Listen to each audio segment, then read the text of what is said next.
Good morning, everyone.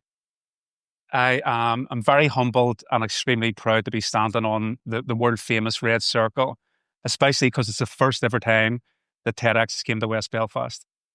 This is an area where I grew up in. In actual fact, I walked to the venue today from my mum's house, which is literally half a mile up the road in Andytown. Very proud to be from the city of Belfast.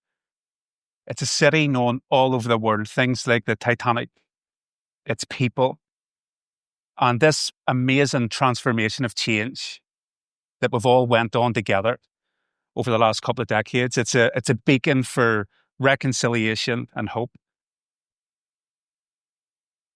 But it's also a city that still holds the scars of the past. Those scars are visible in what we perversely call the peace walls. Now, I grew up in the shadows of the peace walls as a young boy, and as a young boy, these walls were looming, they were intimidating, they were ever present. The walls were designed to separate people. They're 3 times as long as the Berlin Wall and in places twice as high.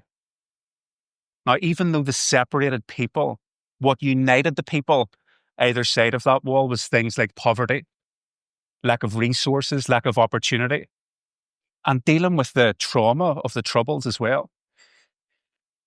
Now, from the outside looking in, you would be forgiven to think that these people were downtrodden, empty, devoid of hope, but I knew them to be completely resilient, resourceful, generous, humorous, and very kind.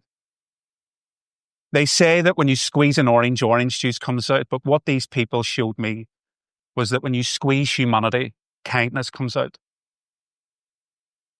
30 years later, I can still walk down my mum's street and have lunch or dinner in several of the neighbours' houses. Such is the strength of community. It's a community forged on authentic human connection. That's what allowed these people to advance despite adversity, to keep their head held high and a smile on their face. These walls still exist in the corporate world today. £1 million companies, they've built the biggest, fanciest offices, the tallest buildings, and guess what? They're empty. They write their fancy values on the walls, but there's nobody in the office to read them. These walls exist in the form of screens and devices. They exist in superficial attempts at community and culture. Bingo parties over Zoom, meetings over Teams, the obligatory pizza party. But there's no connection. There's no community. There's no soul. Humans are spending more time today speaking to chatbots, Snapchats, WhatsApps, and messengers than they are with speaking with each other. We are spending less time with family and friends, less time with our colleagues, and even less time again with each other. We are spending more time scrolling on devices. And worryingly, it's now not uncommon that families will sit in a room together, but they're not present. Each and every person scrolling on their own device, a slave to the algorithm. In this race to the top, when it comes to technology and AI, I want to ask you a question today. What is the cost of winning at all costs? In 2022, the European Commission did a Europe-wide study on loneliness. And this little island called Ireland came out as the loneliest country in Europe. Now, we're a country famed the world over for our people, the crack, yet we are the loneliest people in Europe. 20% of the people in that study said that they experience chronic loneliness and isolation, compared to a 13% average across Europe. Now, if we were to take the statistics from that study and apply it to this room today, that's 1 in 5. That means somebody in your row feels lonely and isolated despite the fact they're in a room full of people. Let that sink in. It could be a person sitting beside you. It could even be you. But why bother talking about loneliness? Of course, it's not a big deal. Or is it? Harvard University did one of the biggest studies ever on adult development, and it found that loneliness is a major precursor to a sharp decline in physical and mental health. When humans are disconnected from their tribe, when humans don't have a community to belong to, they get sick. Perhaps it's this disconnection from each other, from ourselves, from nature, from communities, from tribes. Perhaps it's this disconnection that's led to our mental health crisis. The opposite is also true. The same study showed that people that lived a long, healthy, happy, and prosperous life, they focused on quality relationships. It wasn't fame or money that made them live long and healthy and happy.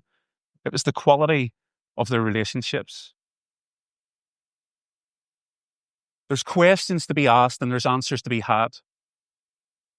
How do we get our young people, our brilliant, genius young people with this incredible talent to stay, to connect with each other, to work in tribes and in communities, to create something special like we've always done as a species? The answer for me doesn't exist on the internet.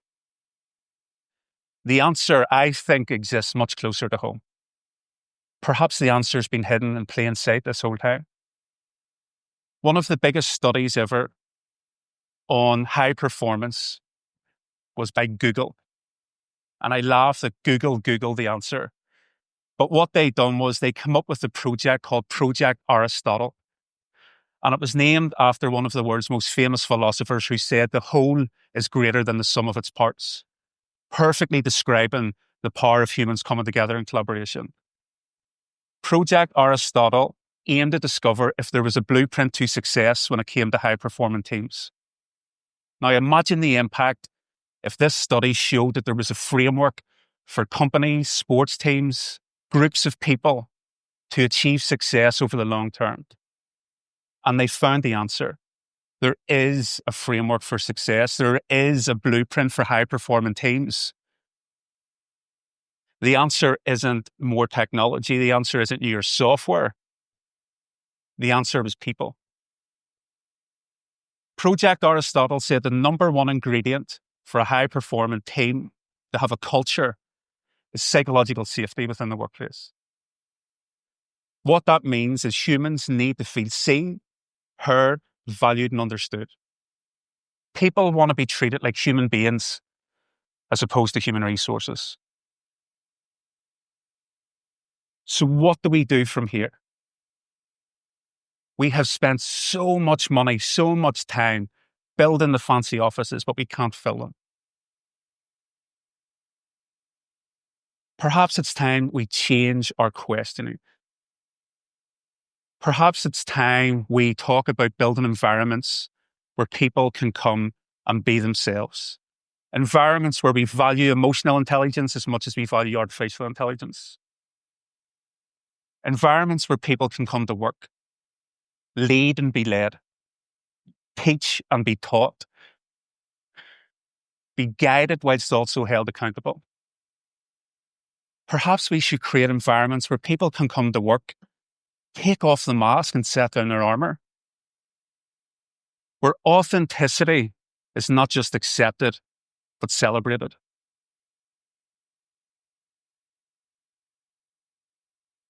I think environments like this are key. It's what humans really yearn for. Now, I get it. It's new, it's different, we don't like change. It makes us feel a sense of vulnerability in the body. But what if, just what if, that was the trade-off? What if what existed beyond the vulnerability is where the magic exists? I think there's strength in vulnerability. I think to be vulnerable is to be human. And to be human is the greatest strength of all.